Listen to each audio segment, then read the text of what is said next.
Well, hello, everyone. First and foremost, thank you for taking time out of your day to tune in to our October Wellness webinar. Today, we're excited to discuss smarter investing strategies to help you maximize your returns and minimize taxes. My name is Nash Holm, and I'm here with my colleague, Kenji Noguchi. You can think of us as your financial coaches. We have the great opportunity to work with hundreds of plan participants just like you all on the call every single day. Our jobs are really to give you the necessary tools to navigate your financial lives with confidence. So if you have any questions as we go throughout the presentation, please feel free to leave them in the chat. If there's time at the end of our call today, we will certainly address those on the call. But if not, we will be sure to follow up with you afterwards. Now, I quickly just want to walk through what we're going to cover today. We'll start with a quick refresher on what tax-efficient investing really means and why it matters so much for long-term growth. From there, we'll talk about asset location, essentially which investments make the most sense in which types of accounts. That's one of the easiest ways to boost after-tax returns without taking on any additional risk. Then we'll bring it together with integrating your tax and investment strategy, how all your different accounts can work in sync toward the same goal. We'll also cover a timely update, the new mandatory Roth catch-up rule for higher earners that takes effect in 2026. And finally, we'll wrap up by putting it all together, giving you a few clear takeaways and action steps you can apply starting right away. So let's start at the foundation. Kenji, can you talk about what exactly tax-efficient investing means and why does it matter so much over time? Definitely. And hi, folks. Thanks for joining us. I think when we think about tax-efficient investing, let's start with a simple concept here. And that concept is, what's a wealth building equation? How do we actually build wealth? Well, we have an investment and we take out our returns from our taxes and our costs, right? And really, the whole point of tax efficient investing here, folks, is to try to structure portfolios to reduce tax drag, right? And as Nash mentioned, certainly, what type of accounts are we using? Tax deferred, tax free, or taxable? And understanding the timing and the placements of our investments. So that really is tax efficient investing in a nutshell. So what does tax drag look like? And I think this is a handy visual just to illustrate really what we're getting at here, where annual taxation is going to have a smaller principal for us to compound each year. So obviously, right, when we look at these two examples, tax deferred or tax free or tax advantage, so to say, versus a taxable account, we're going to see that power of compounding, right? The time value of money. And, just to go through the examples here, within that model in the chart, we see in that purple line, a tax deferred account, most commonly our pre-tax 401ks or traditional IRAs. Below that, we have our tax free account, typically those Roth buckets as far as like what our balance looks like. And then very below, our taxable account here. And again, why do we see it in different tiers like that? Well, if we have a tax deferred account, we're not paying taxes on that money until we pull the money from distributions. So by default, the balance is going to appear higher. Same thing with our tax-free Roth accounts, right? Well, we might have a smaller balance, but knowing, hey, we're not going to have any taxes due when we pull that money out. And then very lastly, our taxable account here, where it's going to have the smallest balance because it's going to have that effect of tax drag or taxes due every year based off our investments. So some quick math example, when we look at this, a taxable account, right? Let's say we have a 6.25% return on the year, 6,250 off of a $100,000 portfolio. So we're using in this example, a short-term gain. So we have a gain of 6,250. We pay our ordinary income tax rate. We have taxes due of 1,500. How does that affect our return? Well, obviously our return is smaller. So our ending balance in taxable account, 104,750. Same example in a tax deferred or tax free account. Well, we're going to have after the end of a year a higher principal balance. So again, when we think about this concept of compound interest and our money working for us versus keep working for money, right? This is the effect of that tax drag. What type of accounts am I using? How are taxes going to affect my end balance? But also in addition to not only tax drag and just what type of accounts, we need to be aware of asset allocation. Where are we putting our investments and which accounts are we putting them in? So again, tax efficient investing is how can I maybe reduce tax drag or avoid it completely, but also, am I using the right investments within those accounts to actually achieve my goal? So asset allocation, right? I think a lot of us think of, what's a stock to bond split here? But I want us to peel that back a layer even further, right? And what I mean by that is, are we using individual stocks? Are we using ETFs? Are we using actively managed mutual funds? And what type of accounts are we putting those in? So again, finding that right mix of assets, it's going to be personal to you and your risk tolerance. But I think the principle of tax efficiency in investing, we have to align the right investments in the right accounts, which they're intended for. So obviously here, I'm sure a lot of you are thinking, well, Kenji, Nash, tell us what investments are correct for which account. So I'll let Nash take the wheel here and maybe break that down just a little bit further. Yeah, thank you, Kenji. I think you nailed it. What investments are correct in the right types of accounts. That's what asset location really comes down to. Think of it like organizing your portfolio by tax treatment. In a Roth account, we want to place our high growth investments, things like stocks or equity funds, because all that future growth can come out completely tax-free. The longer it compounds, the more powerful that becomes. In a pre-tax account, like your traditional 401k or a traditional IRA, it often makes sense to hold income-producing assets, things like bonds or real estate investment trusts. These generate ordinary income, which would be taxed every year in your taxable accounts. But inside a pre-tax account, those earnings can grow tax-deferred until you withdraw them later on in retirement. And finally, in a taxable account, we focus on tax-efficient investments, things like ETFs, municipal bonds, or assets that qualify for long-term capital gains or even a step up in basis down the road. These help minimize annual tax drag, like Kenji was talking about, and keep your money more flexible. The goal isn't just to diversify across investments, it's to diversify across tax treatments, so each dollar is working as efficiently as possible. Now, here are a couple of practical moves that you can make inside your portfolio to further improve your after-tax returns. First, use your tax-advantaged accounts. Contribute to your 401k, your HSA, or your IRA before you invest in taxable accounts. That's where compounding is going to work the hardest for you. Second, hold tax-inefficient assets in tax-deferred accounts. Things like those bonds and REITs that I mentioned on the last slide that pay ordinary income. Keeping them in a pre-tax account helps you defer those taxes until later on in retirement. And third, in your taxable accounts, consider tax loss harvesting, strategically selling investments that are temporarily down to offset gains elsewhere. And fourth, use ETFs and index funds when possible. Their low turnover means fewer taxable distributions each year. And lastly, rebalance wisely. Rebalancing keeps your risk in check. Every trade in a taxable account can create capital gains, so it's really important to do those types of trades intentionally. When you combine all of these, which is where you invest, what you invest in, and how you manage it, that's where tax efficiency really compounds over time. Kenji, anything that you'd like to add there that maybe I missed?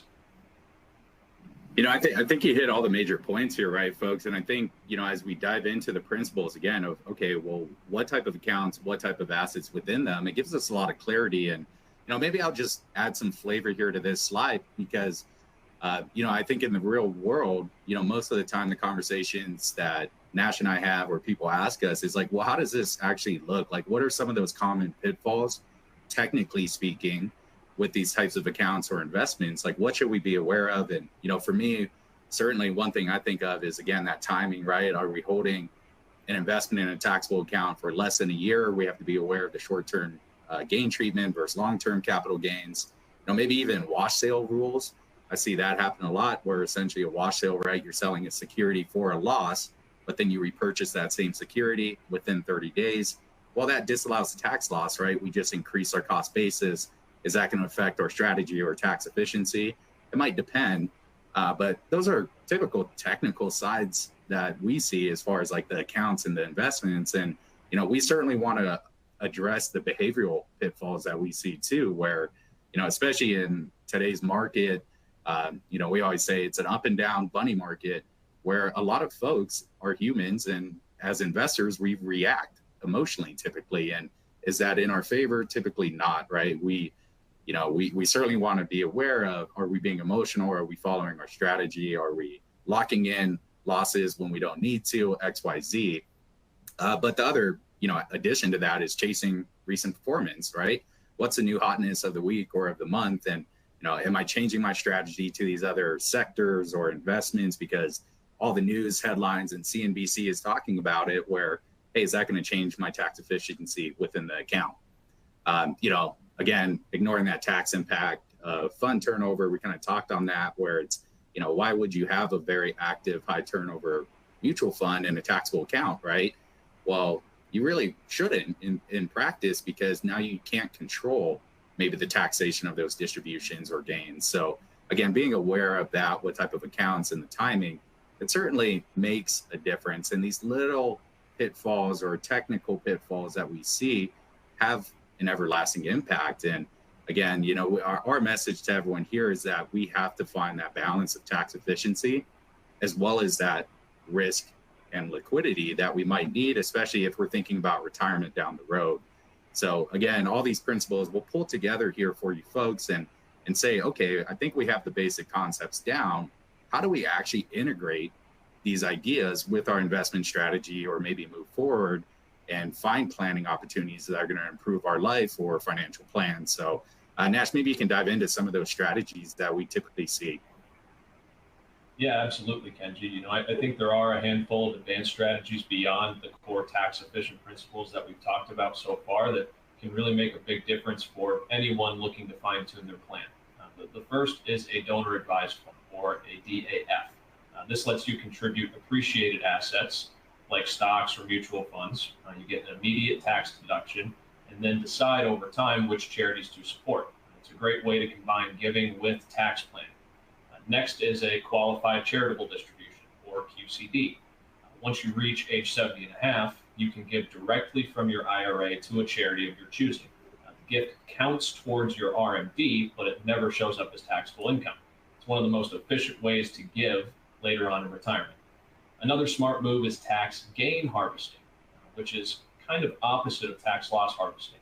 In years when your income is lower, say early retirement or a gap year, you can intentionally realize some long-term gains while paying little or no tax, effectively resetting your cost basis. Now, for higher earners, the backdoor Roth IRA remains a valuable strategy. You can make a non-deductible IRA contribution, then convert it to Roth to bypass income limits on Roth IRA contributions. For 2025, full Roth contributions phase out above $150,000 for single filers and $236,000 for joint filers. So this can be a great workaround. And lastly, the mega backdoor Roth. This one applies only in certain 401k plans, but it allows after-tax contributions beyond the standard limits and in-plan conversions to Roth. If your plan allows for it, it can dramatically boost your tax-free savings. It is important to check with your HR department or come talk to us to see if this option does exist in your plan. Now, one of the most effective advanced tax strategies we can use before retirement is a Roth conversion. A Roth conversion simply means moving money from a pre-tax IRA or 401k into a Roth account. You pay taxes now, but all future growth and withdrawals are completely tax-free. The best time to do this is often in lower income years. I refer to them as gap years. They're the years before Social Security, before you start taking RMDs, and before Medicare as well. Those gap years can really create a valuable window to move funds at lower tax rates. It's also important to coordinate with your tax professional, because conversions increase your adjusted gross income and can impact things like Medicare premiums or tax credits. And remember, this doesn't have to be an all or nothing move. Even small annual conversions can build long-term tax-free flexibility over time by lowering future taxes, reducing RMDs, and giving you more control over your income later in life. Now, once retirement begins, the focus sort of shifts away from where we're saving to how to withdraw your money strategically. The order in which you take money out of your accounts can make a huge difference in both taxes and how long your savings last. A common framework starts with taxable accounts first, then moves to tax-deferred accounts, and finally Roth accounts last. That sequence helps your Roth money, the tax-free portion, grow as long as possible. but this certainly isn't a one-size-fits-all answer. The right approach depends on your current versus future tax rates. In some years, it can make sense to blend withdrawals as well. For example, taking part from pre-tax and part from Roth so that you're staying in lower tax brackets. Now, coordinating withdrawals carefully can also help you reduce RMDs later and manage things like Medicare surcharges or Social Security taxation. The real key takeaway is don't pull evenly from every account. Let your taxes guide the order in which you're distributing funds. That's what helps make your money last longer and keeps more of it working for you. So to wrap things up here on this discussion of what we've talked about so far, here are some of the key ideas that we would like you to take away from today. First, understand the wealth building equation.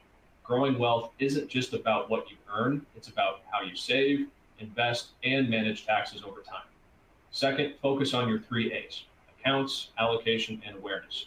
Are your investments in the right place? Are you taking advantage of tax-efficient accounts and using each one strategically? And third, remember that saving alone isn't a plan. You need a coordinated strategy that ties together your investments, withdrawals, and taxes. That's what's going to help your money stretch the furthest. And fourth, start asking the right questions. Am I investing tax efficiently? What's my plan for Social Security, healthcare, and income in retirement? These details matter more than most people realize. And finally, know that you don't have to figure it out all alone. Working with an advisor like us can help you make the most of what you built, avoid costly mistakes, and move forward with your plan with confidence. So tax efficiency is powerful on its own, but when you connect it to your broader retirement plan, that's where it really starts to move the needle. Kenji, can you walk us through why that maybe matters so much in retirement?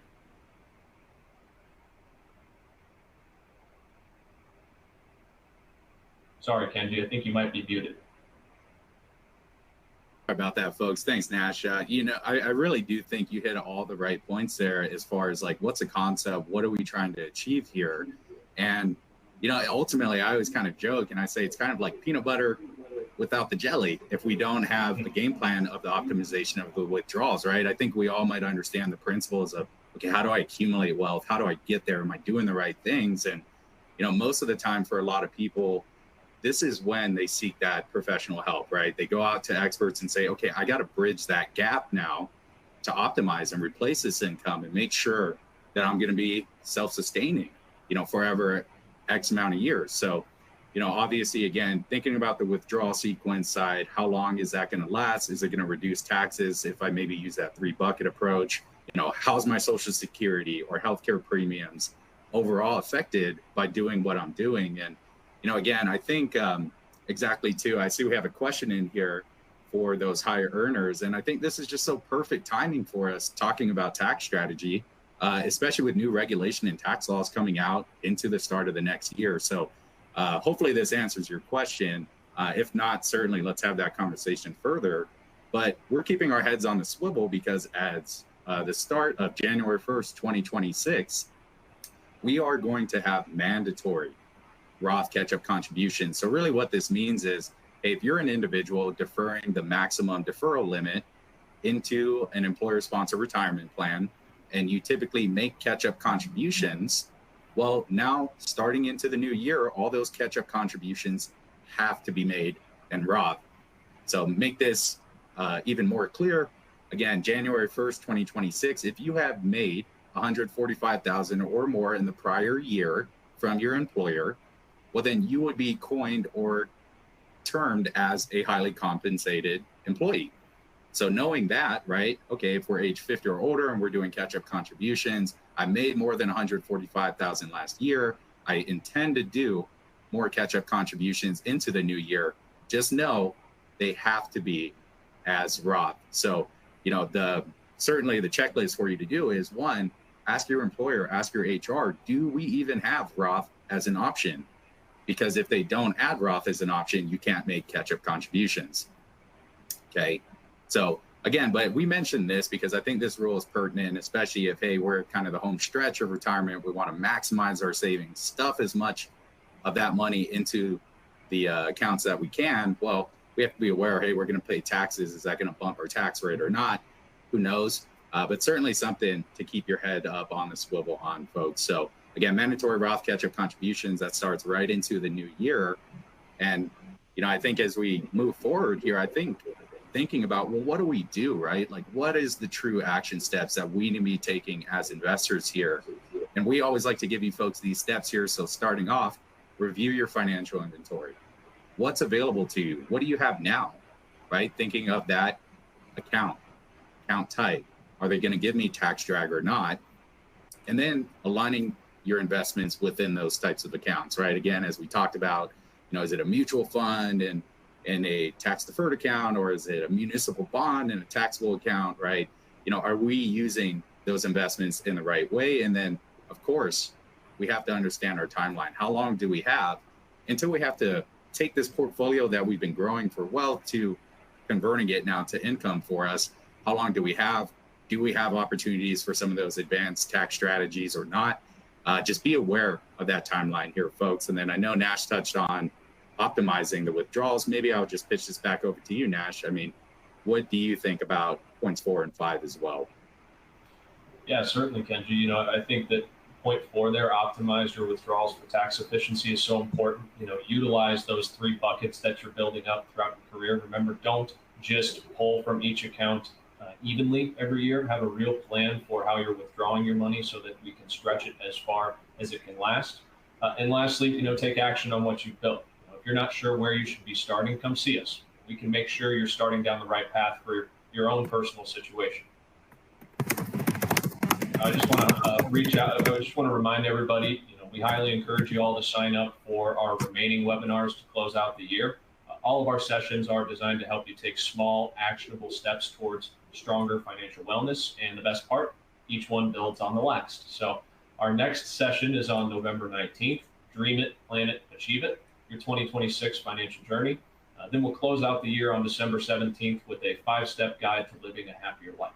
You can scan the QR code there at the top to register for upcoming webinars in both November and December, or scan the bottom one to access our full library of recordings if you'd like to revisit anything that we've talked about so far throughout the year.